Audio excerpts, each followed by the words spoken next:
Good afternoon, everyone. A warm welcome and thanks to all of you for joining us today for the unveiling of Pluxee D&B study, a peek into the future of workplace, and to discuss a very pertinent topic, building the future of work, people, place, and performance. I'm Nupur Bhatia, Product Head Meal and Gift Pluxee India, and I'm thrilled to be your host for the session today, where we will be discussing the trends that will shape the future workplace and deep dive on one of its kind study findings done within our rich B2B ecosystem. It gives me immense pleasure to welcome our guests for the evening.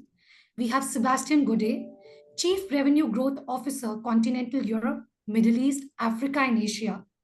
He will kickstart the event today with a keynote speech, followed by Laure Pourageaud, Chief Human Officer, Pluxee Group, to unveil the Pluxee D&B Future Workplace Study, followed by Harish Sarma, Marketing Director and Product Director, Pluxee India, and Mr. Vipul Oberoi, Director Learning Solutions, Dun & Bradstreet India, who will share key highlights of the study with us.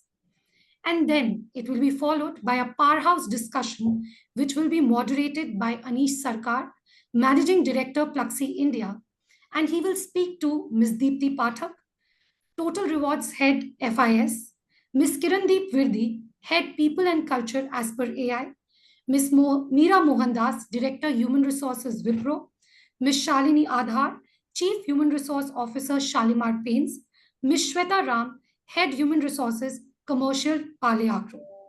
Post that, we will open the floor for audience members to ask questions.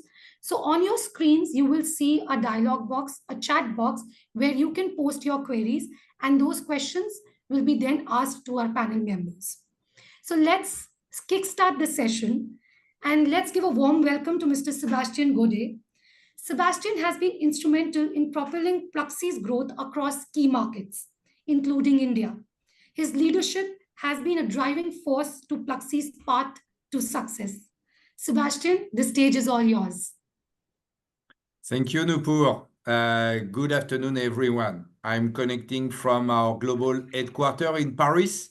And you know that Paris currently is welcoming the Olympic Games, and I wish the best to the Indian delegation who has already collected 2 medals. So congratulations to all of you. And thank you for joining us today for the unveiling of our exciting new report on the future of workplace. As you know, the landscape of work is constantly evolving, and at Pluxee, we recognize the critical importance of understanding those changes.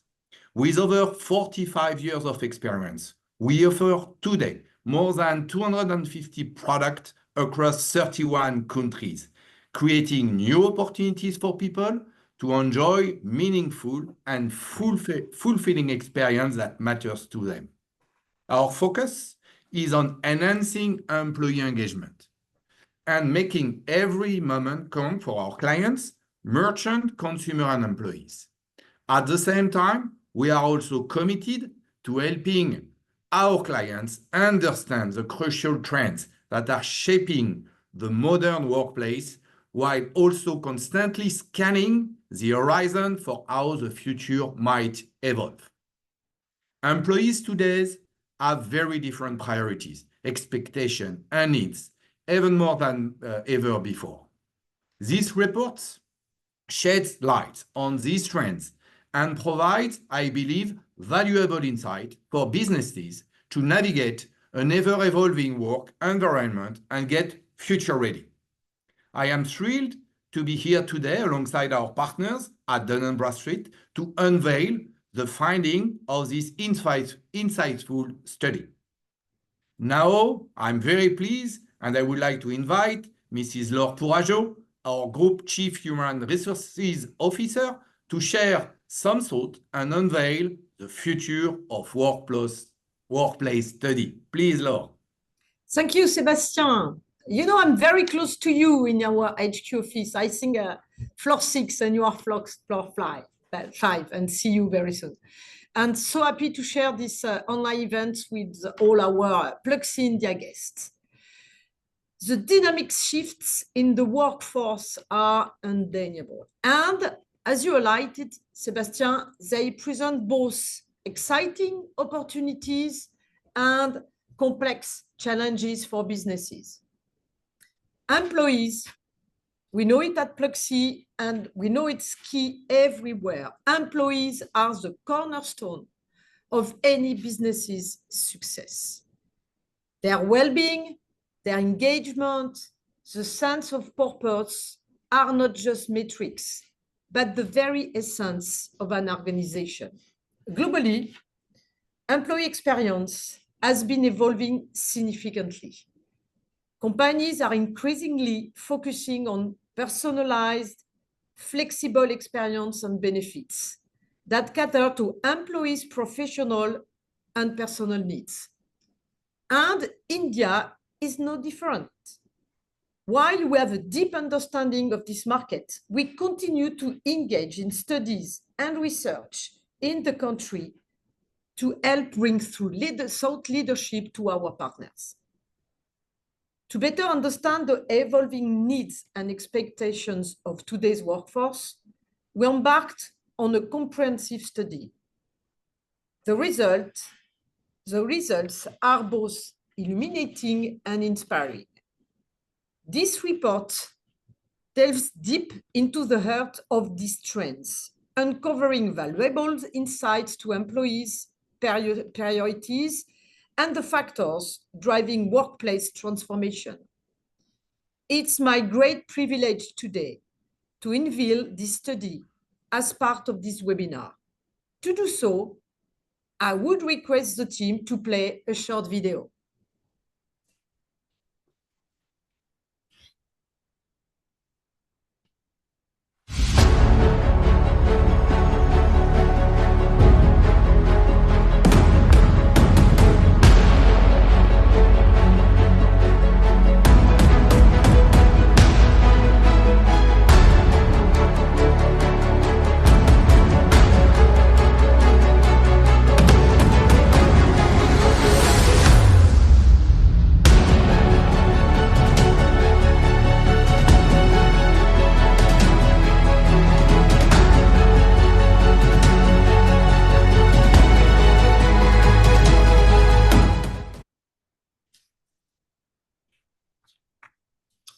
The full report of the future of workplace will be available for download shortly, offering a more in-depth exploration of key findings. It's my earnest request to all of you to go through the report and get a peek into the future workplace. And from Paris, good session to all. Thank you so much, Laure and Sebastian, for joining us here today and sharing your thoughts. Thank you again. So for everyone, the detailed study is available for you to download in the chat box. There's a button called click the digital report now. So all of you can go there and download the report. So now we move on to our next session. Next, let's hear from Mr. Harish Sarma, Marketing and Product Director, Pluxee India, and Mr. Vipul Oberoi, Director, Learning Solutions, Dun & Bradstreet, India, who will share with us some insightful highlights from the study. Please take the stage, Harish and Vipul. Good afternoon, everyone. Good afternoon from Mumbai, India. A warm welcome to all the audience members here. First of all, congratulations, everyone, for launch of the report, A Peek into the Future Workplace.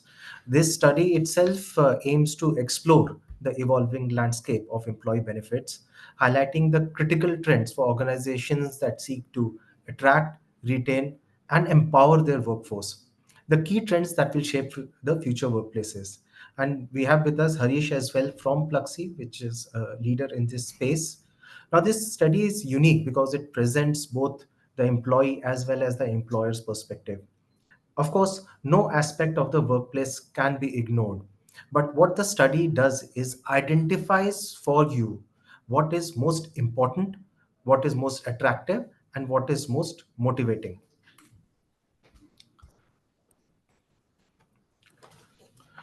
So it's a unique report which analyzes the workplace trends, all the initiatives taken, and the expectations both from those perspective. Now, when you see read more on the report, and right now in this webinar we will be discussing the salient findings of this report, but when you'll go through the whole report, you'll identify the levers that you should implement in your own organization. Now, this study itself has got a variety as far as the respondents is concerned. It's a cross section of the workforce, from the entry level employees to senior management, from Gen Z to millennials to even the senior ones. 4 out of every 5 respondents are in the age group of 25 years to 54 years, which forms bulk of the workforce in every organization. We also interviewed 10 senior HR leaders to seek their views and predictions on what factors will shape the workplace of the future. Now, first of all, we have identified about 7 trends for you, which are most important. And the first trend is that the most 61% of employees actually view education assistance as attractive. Now, that's very important theme that has come out in our study, is that employees are focusing not just on their job, but also their career. They realize that upskilling and reskilling is a constant feature that will help them remain competitive. Now, continuing on the theme of career growth, 80% of the employees also emphasize the importance of career development programs. Now, this is something which they expect the employer to help them with, and it is an ode actually to the maturity and the competitiveness of the workforce participant. Contrary to popular notion, if you would see, young employees have a long-term vision and expect their employers' support for their career development. These are the two, if you would see, the most important trends as far as this long-term vision on a career growth. Now, Harish, you have also seen this report, and what are your thoughts on this as well as our future trends? I think, yeah, some of these are, known facts, but what we've also tried to do with the survey is the studies bring two other aspects in to help you understand the scale on, of at which these trends exist within your target group in terms of these employees. And also, as we've been speaking about earlier in this study, bring a cross section of HR leaders also into the mix to bring in their perspective and what they have been doing. From Pluxee standpoint, we offer, as many of you on this call might be aware, what we call the multi-benefits or the Pluxee benefits platform. And on that, we see education and assistance, learning and development, and books and periodicals assistance also as one of the top 4 benefits. So this kind of sits in with what is happening on our platform also today.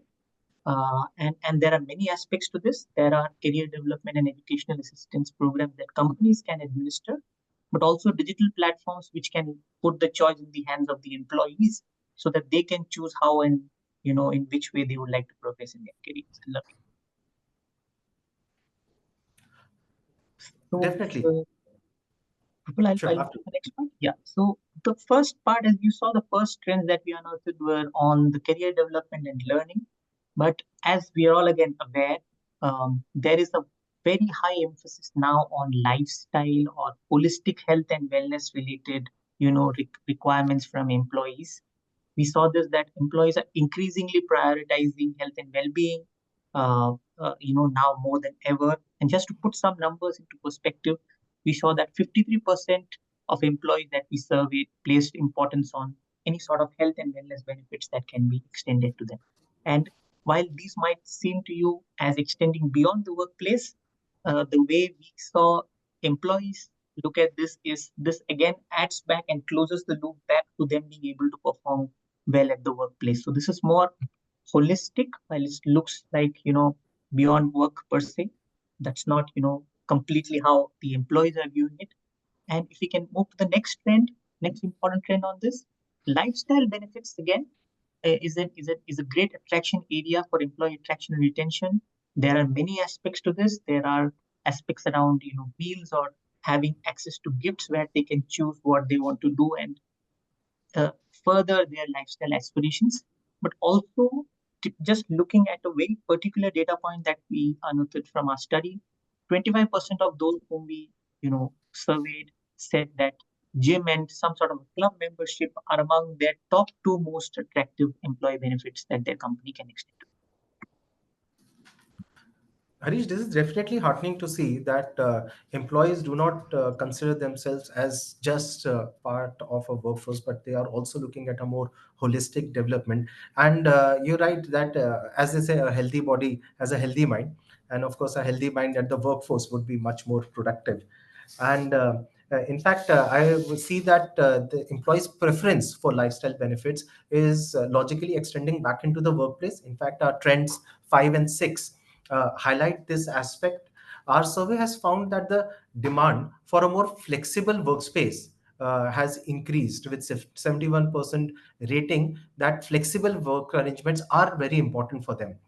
Perhaps it's also an outcome of what we had during the COVID pandemic times, where people realized that organizations can work with a flexible work arrangement. It is not something which is a fancy term or just a good thing to show in, say, an annual report or investor presentation, but this is something which is something very much possible. And I think some of the traditional companies had not really thought about it that much, but probably the lockdown actually forced them to. And rightly so. What we have realized after that is that there is a very deep shift from employees thinking only about how they can be productive by doing skilling, and that's what we saw the first trend, but also subsequently how they can have a more holistic and a more, it's a pursuit of a more fulfilling life there. But flexible workplace options are also directly correlated with the job satisfaction. As employees, obviously, I think want more time for the life beyond work, which also correlates to our trends on them seeking out gym benefits and other health benefits from their employer. Dun& Bradstreet has a 3-day work in office arrangement kind of thing.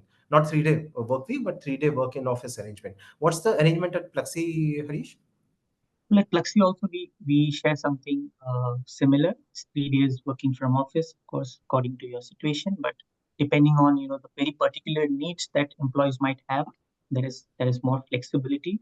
But also on this point, the other aspect that I'd like to add is while employees are choosing flexible work arrangements, it also is contingent that organizations look at how is it that employees will be able to be as effective or uh, achieve outcomes as effectively as they work from anywhere. So that's where new benefits like gadgets and equipment, or buy your own devices, buy your own gadgets, or set up your home office sort of benefits, which can be very different for two people on a platform, can really be handy in terms of enabling the sort of flexibility that employees are looking for. On the Sure. next trend, then this was a real game changer or finder for us. So there is more and more technology that's coming in, and we saw that as a trend. More and more employees are looking at tools like AI to really help them boost their productivity or achieve more productivity or more results within the finite workday that we all have.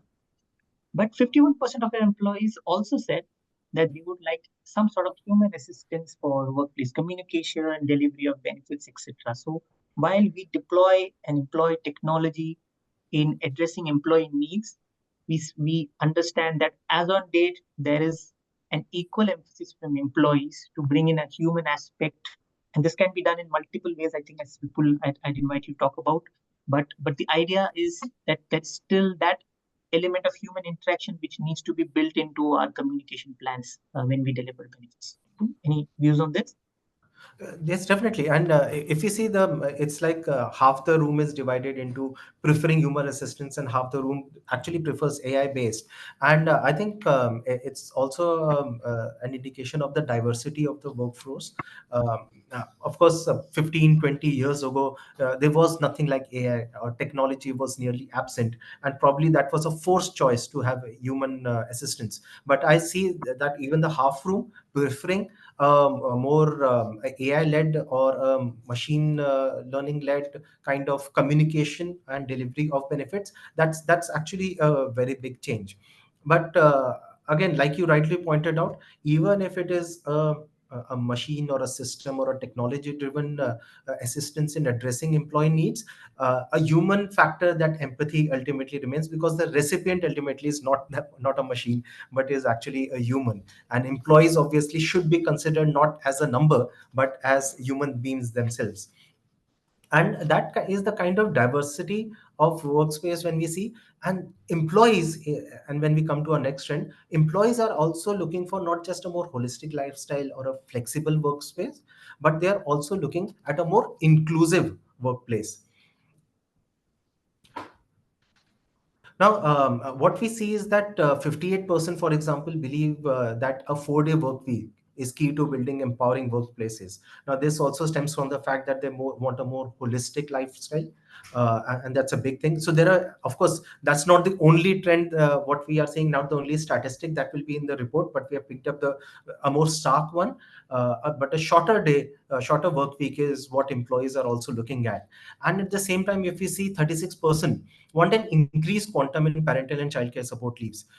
Now, this is also related to special life cycle stages that they have. Uh, what is stipulated as per law is one thing. But what I think an overall theme is also that employees want their employers, their companies to also go above and beyond just what is mandated by law, to show that kind of empathy for what is their specific need. So it's not a policy, but a kind of a personalization what employees are looking at. So overall a workplace that places more trust on its employees and supports them in their life goals too. Harish, your thoughts? Yeah, on the 4-day work week, I think it's also a matter of productivity. If eventually we as human beings are going to be able to, or are trying to achieve 5 days of productivity, or 6 days of productivity in 4 days, then eventually we will need to deploy tools which will help us do that. And that's where, digital platforms, tools, communication medium, etc., are going to be more and more commonplace for us as organizations. On the parental and child care support leaves, yeah, we saw this as a trend, and I think and in a study we put this, that this also is probably an age group thing. Many employees in the 35 to 44 years age group have small children, but also elderly parents to take care of.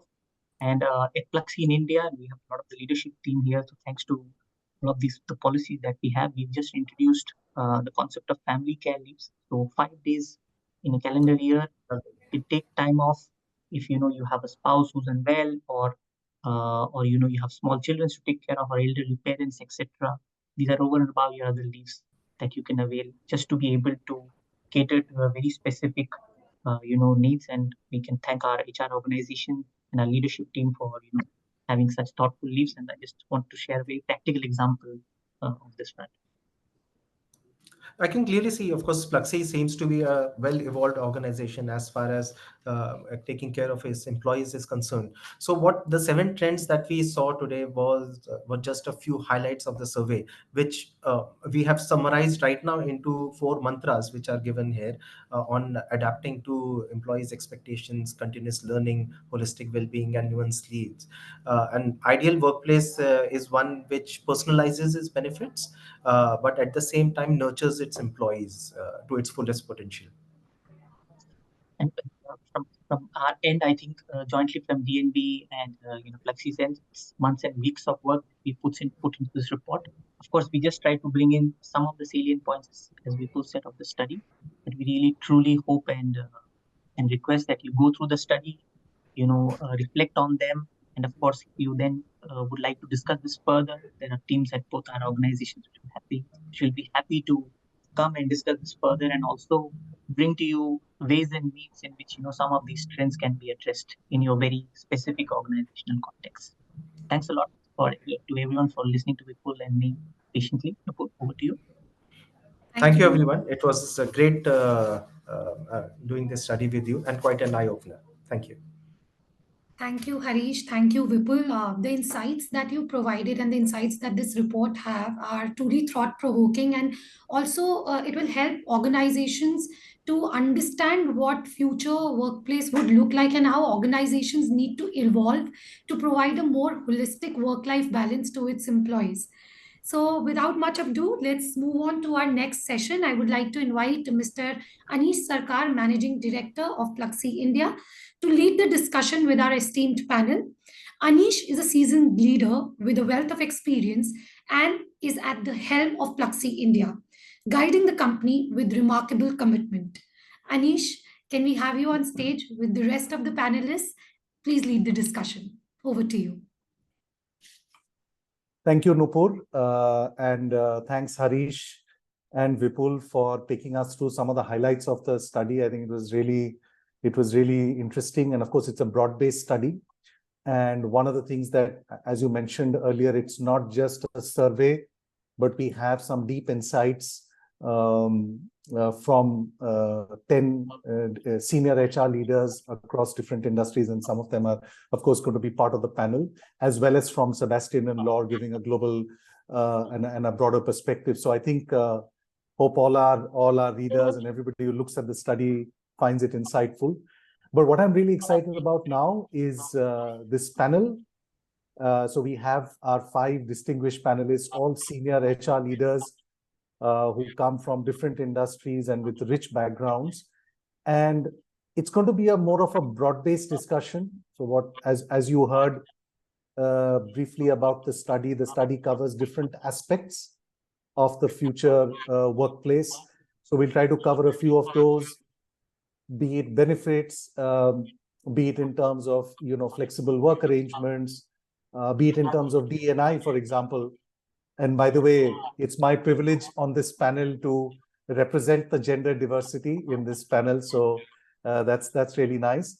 So maybe without further ado, let me jump into the panel, and let me perhaps come to you first, Shweta, with the first topic. So let's start with benefits. We heard a lot of takeaways about the overall concept of and the, let's say, the realm of employee benefits, some very interesting findings.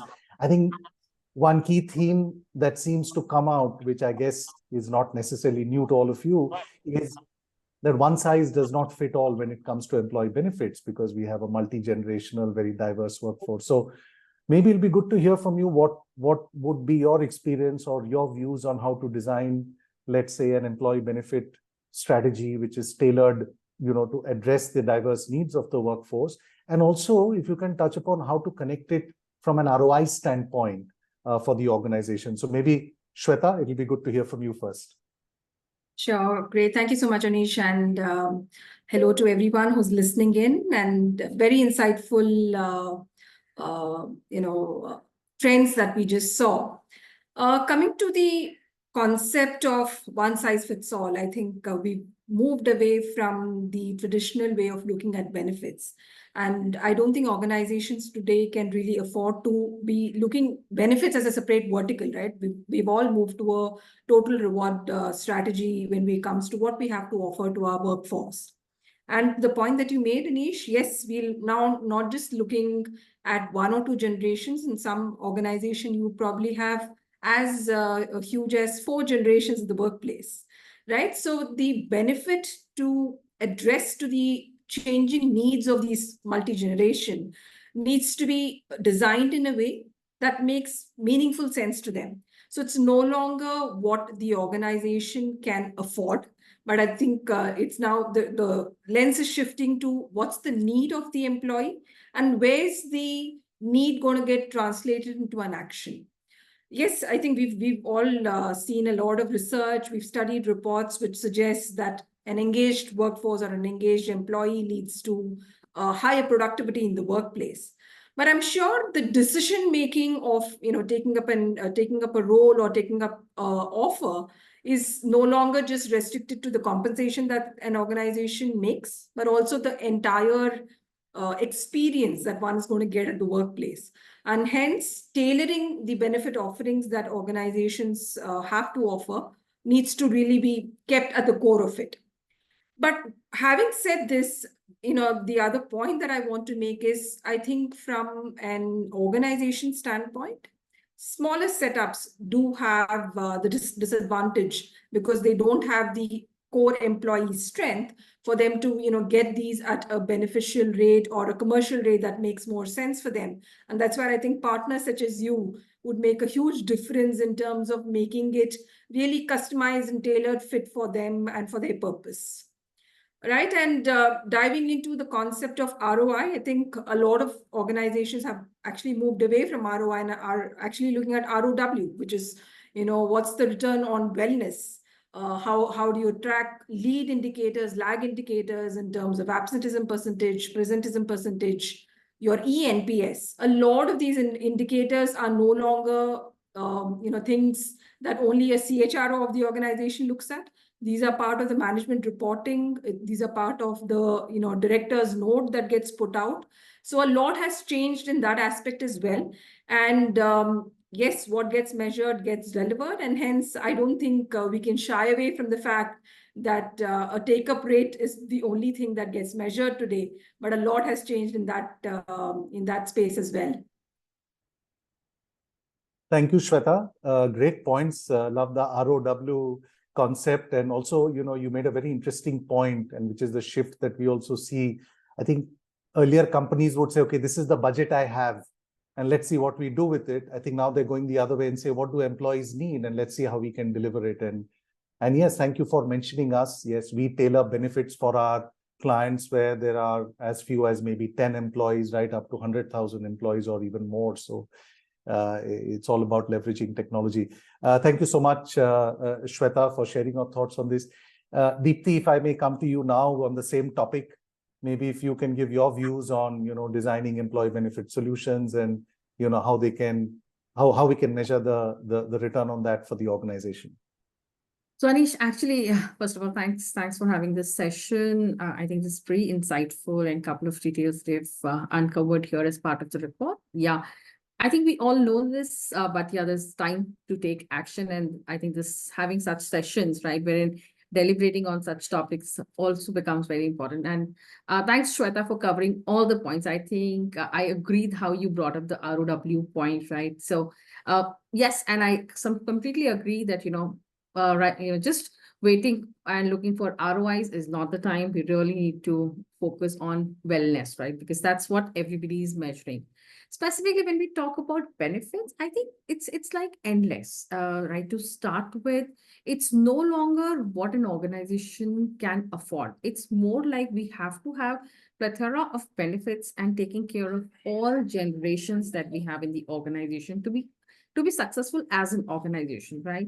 We talk about attraction and retentions of the talent, and that's only possible not only from the compensation, because there is enough that, there is some limit and to a budget that you can only give from that standpoint of compensation. But suddenly there's a lot of options that we can explore in adding to our benefits, and specifically making it, fit for purpose. And when we're saying fit for purpose, it means, what does it mean for me, right? What does it take? The needs for me, a need for a 22-year and a need for a, somebody really elder. So basically aligning it to what somebody needs and giving them the choice to choose their own benefits is something which is very, very important, right? Having the flexibility in your overall model, right? So we start with flexibilities in terms of, okay, having a higher, cover or having a higher this thing. But I think it's beyond that, right? It's beyond that in terms of whether you're actually just taking care of medical benefits, you're taking care of your lifestyle benefits, where you're taking care of somebody's physical benefits, right? Or to a financial planning, or to a D&I or a mental well-being. So I think what I'm trying to say is that there's endless type of benefits that an organization need to have in the platter, right?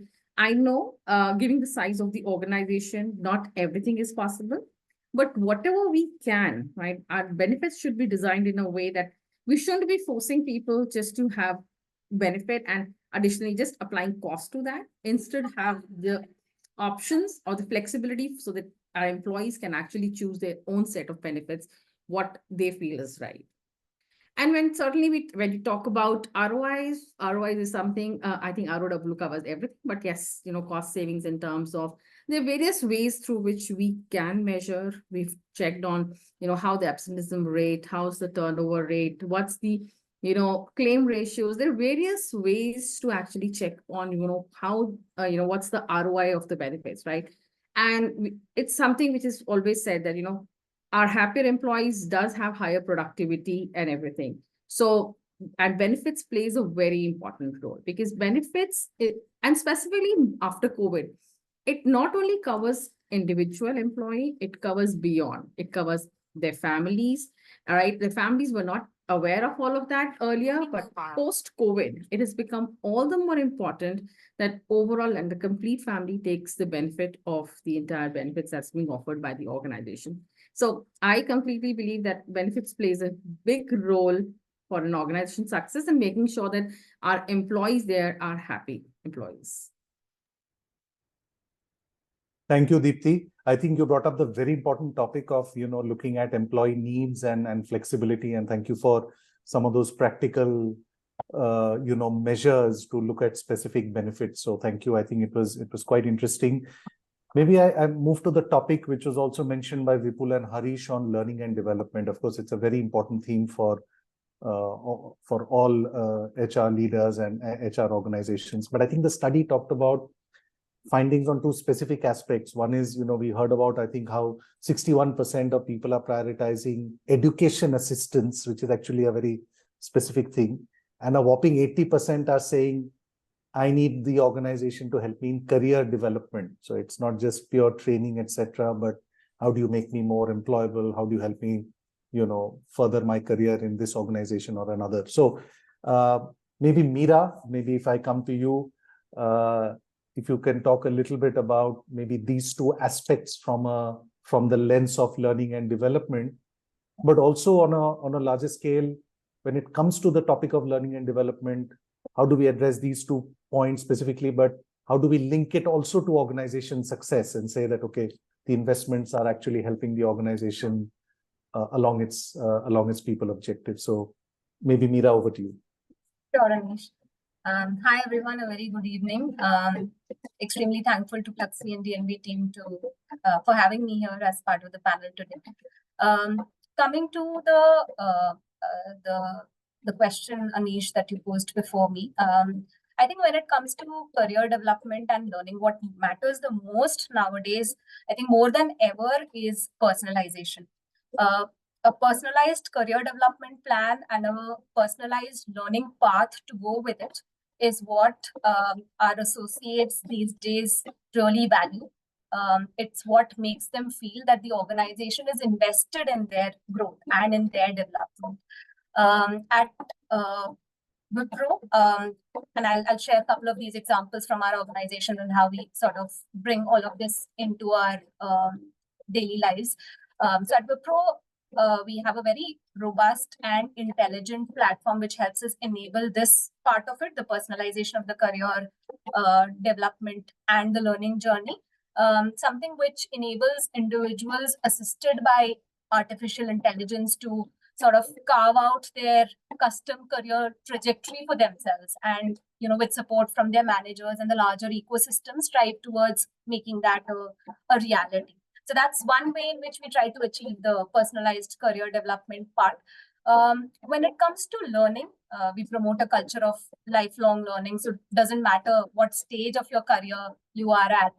One is always a student in their lives. Of course, keeping in mind the much larger, younger demographics that we have at our organization, from a mode of learning point of view, there's a lot of focus on learning on the go. So making content available through bite-sized modules hosted on our LMS platform.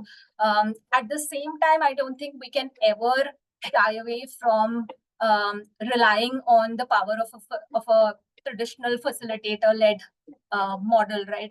I could relate it to one of the trends which called out saying that employees do still value that human touch beyond what an AI brings in. So while a lot of the learning today is technology enabled, but I personally believe that the sweet spot is a hybrid model where you have learning aided by technology combined with the real power of a facilitator who can come in and take you along in that learning journey.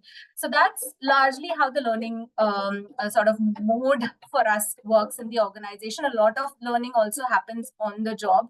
We have a very unique program, and going back to Anish, what you referred to, around the education assistance bit, a flagship program of ours, which we call the Work Integrated Learning Programs, is where we bring in graduates, hire them, and sponsor a master's program for them. And while they go through that master's program, there's the significant amount of industry exposure and real-time experience of working on live projects that we get. So that's another model where we combine both, right? The education assistance bit of it and the learning bit of it, which comes together. We also do have a very interesting concept of learning by way of this crowdsourcing platform that we have internally. So as being a technology organization, there are a lot of these projects which we can open up to the larger organization for people to contribute towards. So we host this on this crowdsourcing platform. Anyone who works on it gets, of course, rewarded handsomely, but then there's that entire gamification element of it adds back to the learning and the experience that goes along with it. So those are few interesting elements that I wanted to add on from a career development and a personalized learning journey and the trends around it. To the last part, which you called out, Anish, which is how do you really, link that performance, the career development and the employees' growth journey to the organization's success. I think for any organization which continuously invests in its people and focuses on their upskilling, bringing in a culture of learning, that itself is half the work done. Because if your associates feel that they are being valued, they are being invested in, they would strive towards the organization's success. So I think that's a given. Our dependency on having a very strong performance management process definitely is another added element here. And just one more important element that I would want to call out and which we cannot disregard is the role of a manager. A manager who is a conduit between the associate and the organization, helping the associates understand organization priorities, embedding the same in their work goals, and at the same time taking care of the career goals of that end associate. So that's a very important role to play, and something that we really focus on, as that managerial layer to be able to help us drive that linkage between an individual's career, their development, and the organization's success. Thanks, Meera. Some great examples, of course, from Wipro, and I love the line of, us being a student. I mean, it's true at work, but also in life. I think we are all learning every day. Thanks for sharing that. Maybe on the same topic, Shalini, if I can come to you, if you can weigh in a little bit in terms of your perspective on the same topic, learning and development, how do we link it to organization success, and specifically also your thoughts on the findings from the report on how high up in the priority list both career development and education assistance are in our respondents. So maybe Shalini. Sure. Thanks, Anish, and good afternoon to everybody. I think this is a very, very interesting topic to talk about, and something which is very close to my heart. As we saw in the research finding, about 80% of the expectations of the employees today, when we're talking about benefit, is around the experience which we need to create around their learning, development, and growth. And today, not just this, but increasingly in most of the surveys, we find that this is coming up as the topmost criteria, topmost requirement from most of the employees. And this is something that we need to be mindful of. And when we talk about it, definitely today the employees are vocal. They are looking for an experience which is unique, which is cut out for them. And as you rightly said some time back, Anish, it's not a one-size-fits formula which is going to work anymore. This has to be crafted, this has to be curated, because we know now that this is an important retention tool. And I firmly believe that the learning solutions today need not necessarily result into a list of training interventions where, classically we nominate people, they go for the training programs, and seldom are we be able to measure the ROI on these programs. So I believe that gone are those days, and people are looking for a very, very personalized experience, which is something which is meeting their needs for growth and development. Also, mindful of the fact that today at workforce, we have a lot of younger generations coming in, where we have the Gen Z, the millennia, where they're very, very vocal and they're very, very demanding when we talk about the growth prospects, future, their learning, their development, their skilling and upskilling requirements, and they cannot be ignored at all. And also with the fact that, today in this dynamic world where we are ever evolving, whether we talk of the macro or microeconomic situations, or the business is evolving, I also feel that the skills and the competencies are also ever evolving. And therefore, learning cannot be probably an intervention-led or a timed initiative, but it has to be a continuous learning approach that we need to look at. And in order to make this continuous learning and create success around continuous learning, I believe it can only happen when we put the individuals or the employees at the steering wheel and we ask them to take charge than the classic model of the learning and development or the career being driven by the HR or the line managers. Because I believe that, today employees are prepared and ready to participate in this because they clearly have a well-defined WIFM and they now know that yes, it is in their interest, and therefore we need to create that culture of continuous learning, putting the employees in charge for driving their own growth and creating those experiences. But also an important fact here is that today we need to come out of the the classic thinking model that most of the learning requirements are met through a classroom-based learning experience. But I believe, and most of us would agree, that best and experience are actually experiential in nature. And a lot of organizations today and going forward in future, we need to see how we create those kind of experiences which can give them the best of the learning exposures, which could be, putting them on projects, a business impact project, or giving them people responsibility, across geography responsibility, and exposure in the system, exposure to the leadership team. And these are some of the ways in which people can acquire new learn. So the skill acquisition landscaping and the entire model itself is getting redefined, and we need to view that in a completely new perspective. But also, I feel a very important point here, Angel, is, what is the win for the organization? While the employees are very, very communicative, very focused in their approaches to demand a learning experience from the organizations, the WIFM for the organization also needs to be well defined, because as we see today, most of the organizations are going nimble. They are very, very conscious of the cost, and HR definitely hits the bottom line of the company. And therefore, redefining the WIFM and seeing that there is a win for the organization as well as there is a win for the employee is important. And that's something where HR plays a very, very important role to see how we create a success for both the employee as well as the organization. And it is a joint partnership. I would say 2 points to re-emphasize here. One, how we make it a continuous learning process. And second, it is partnership. It's an agreement between the employee and the organization to create a kind of a learning experience. Thanks, Shalini.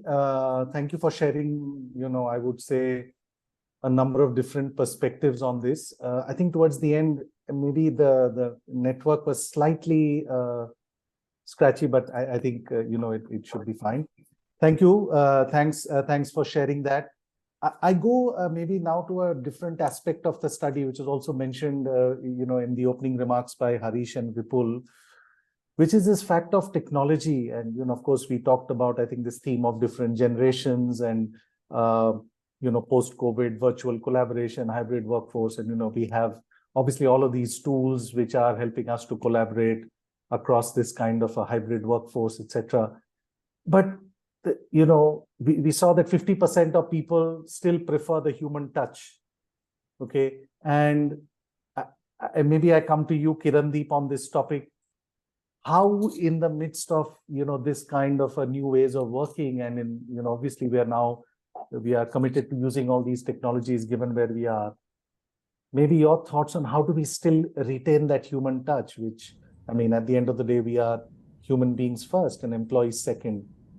But in this scenario, what is your view on how we can continue to retain the human touch? Maybe over to you, Kirandeep. Awesome.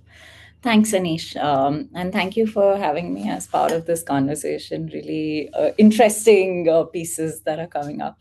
I think, first, in today's time, there is no dearth of solutions, tools, technologies that you can implement.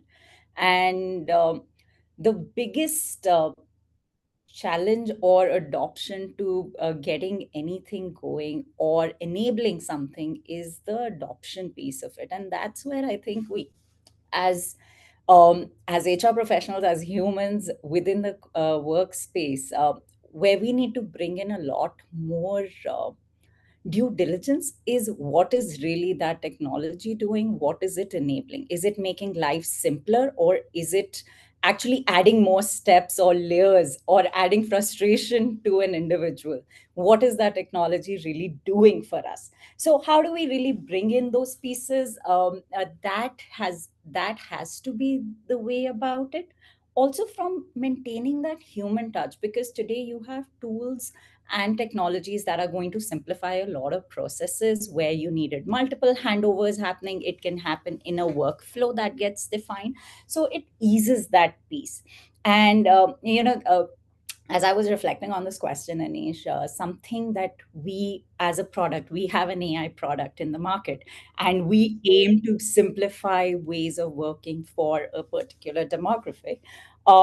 But having said that, one of the key pieces that we really looked at was, what is that technology doing? Is it a high touch solution or is it a low touch solution? So what we classify as a low touch solution is something that can be automated, something that does not need that much human intervention.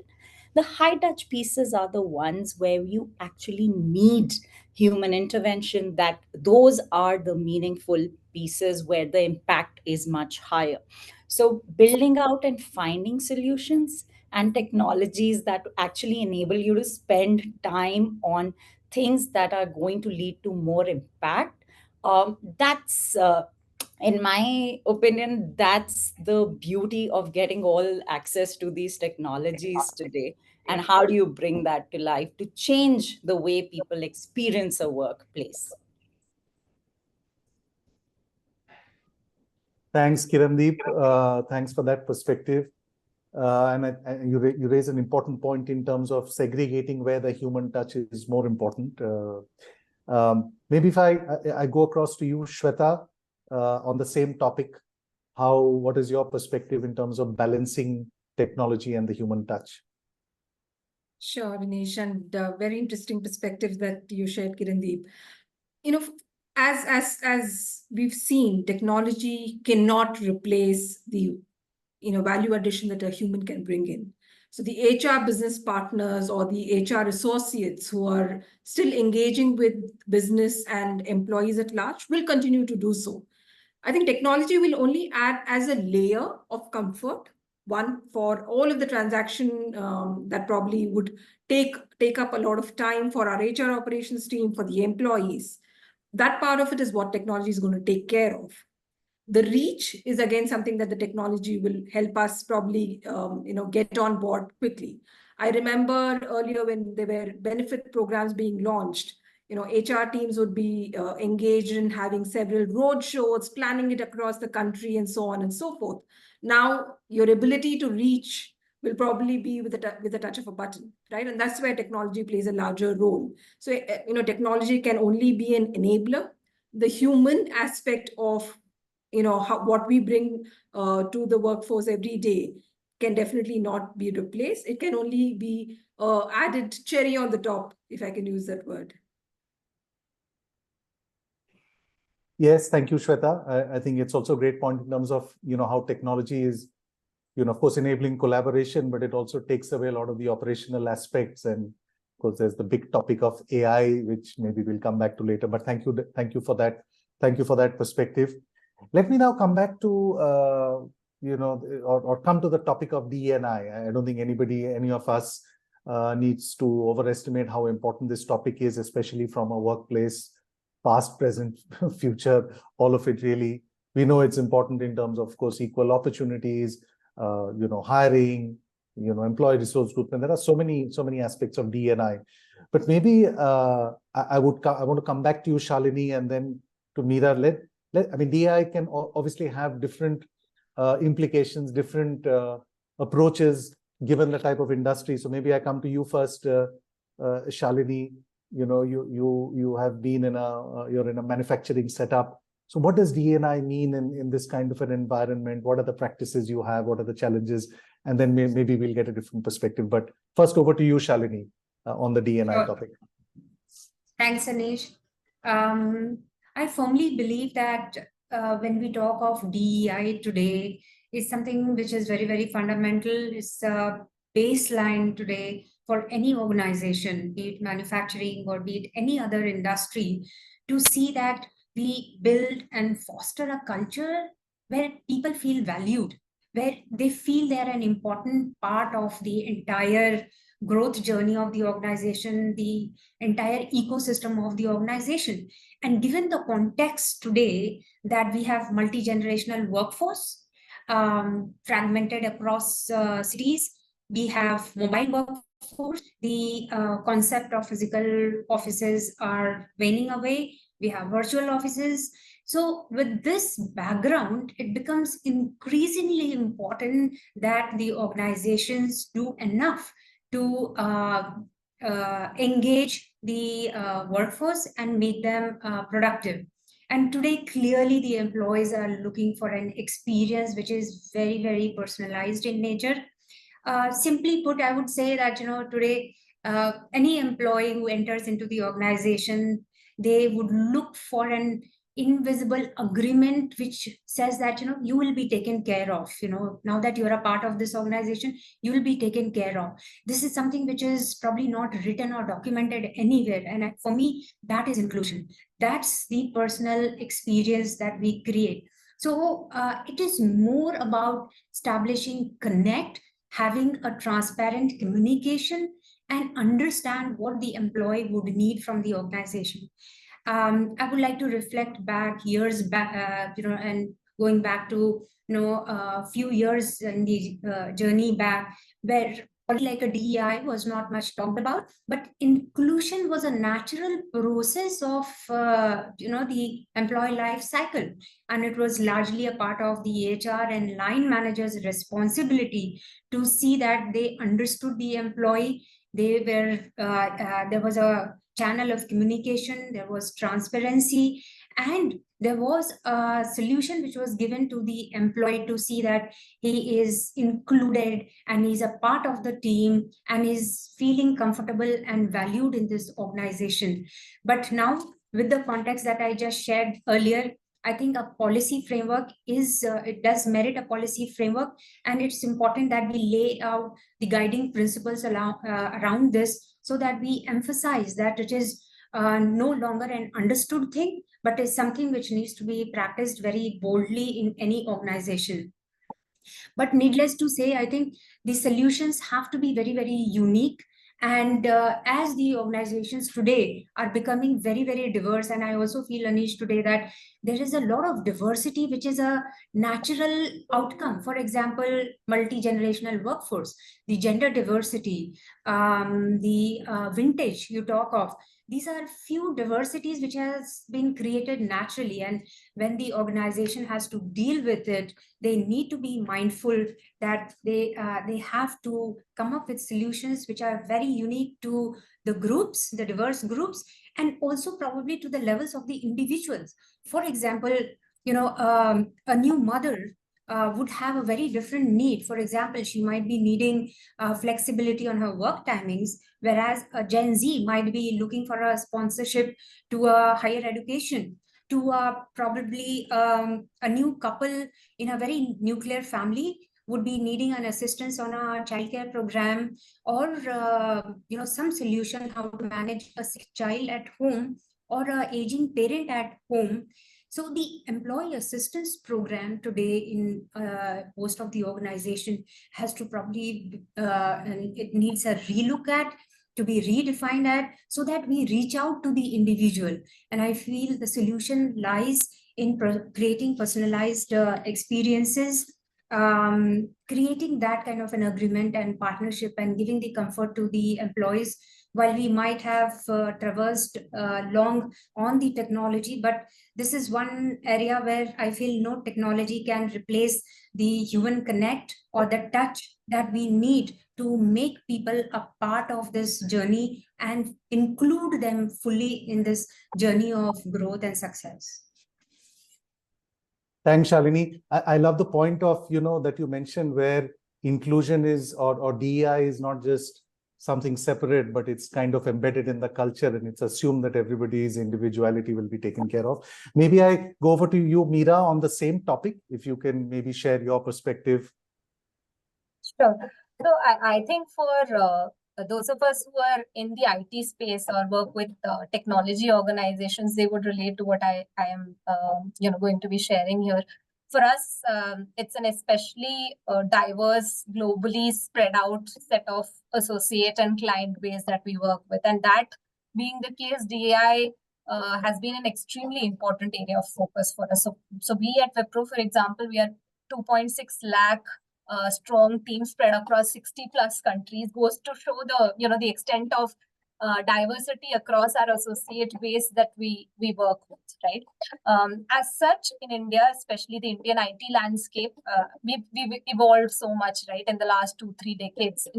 Initial phases of the IT boom, we were catering to a global client base, yes, but then we were primarily functioning as an Indian organization, right? However, especially in the last few years, we have realized the impact that a truly diverse team brings about, diversity on all fronts, right? Nationality, gender, age, language, we have caregivers, etc. So today, but we can proudly say that we are a true global and diverse organization, which is clearly sort of reflected in our DEI matrices that we report. For us, it has been an extremely passionate journey, which involved conscious efforts on part of everyone, right? The leadership, the associates, the managers, all of us equally. I would share some of the notable actions that we have, picked up and gone through as part of our journey to reach where we are at. First and foremost, I think building a diverse leadership team itself has been something extremely important for us. Having a leadership team which reflects the diversity of the associate base that we work with, we can understand and address the needs of a diverse population best. So that has been of primary importance. Additionally, we institutionalized very strong employee resource groups focused across all aspects of diversity. We have a very strong LGBTQIA plus community. We have ERGs for women associates, for caregivers, for persons with disability, and covering all diverse groups that we have, and ERGs with the power to create change in favor of the community. So that's extremely important. We also reviewed all of our policies and processes globally to ensure that we are an inclusive organization.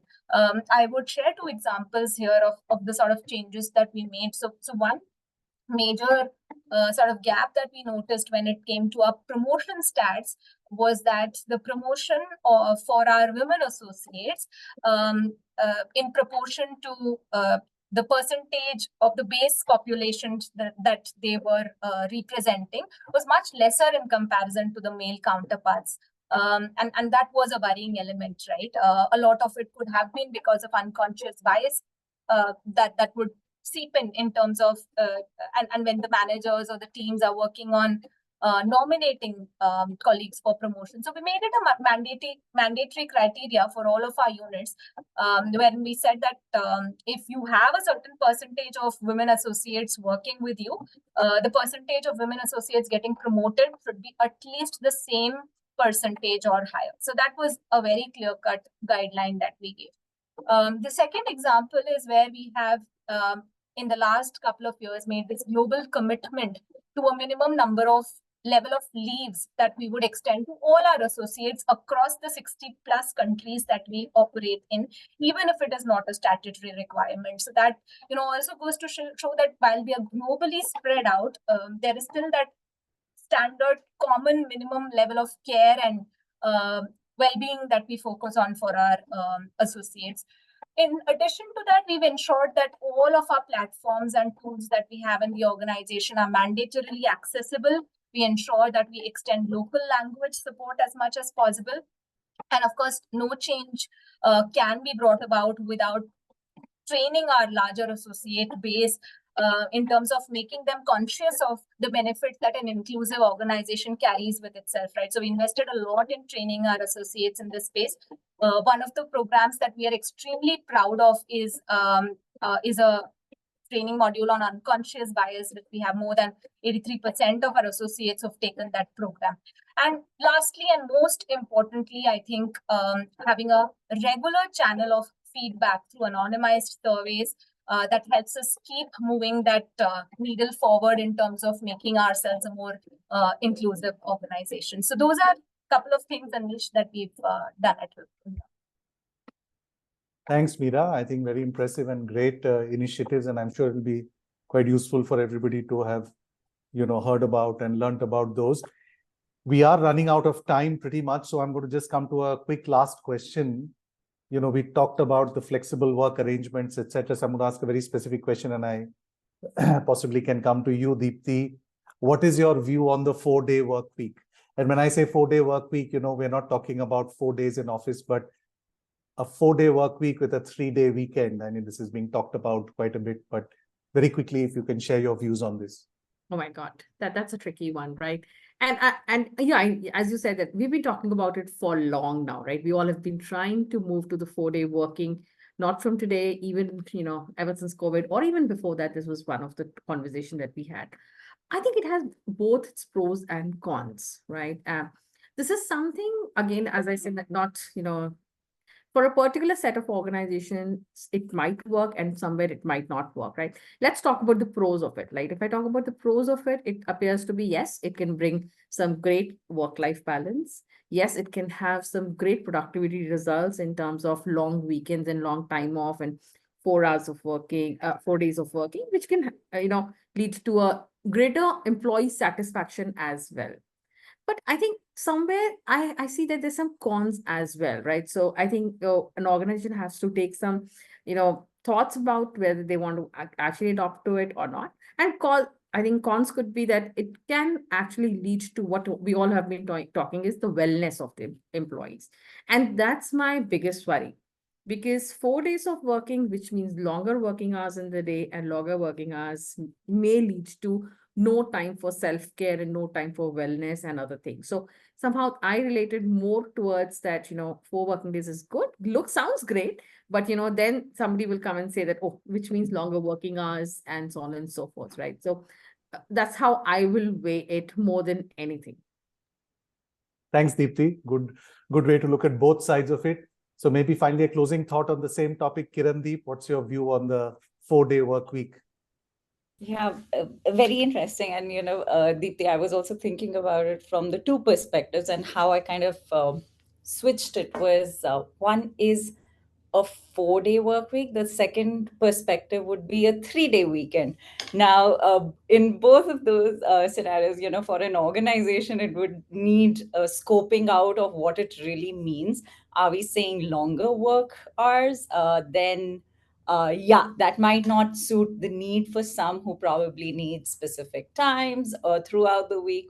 Or are we saying we are going to just move towards a 3-day weekend, and that just means a rescoping of how work is going to look like?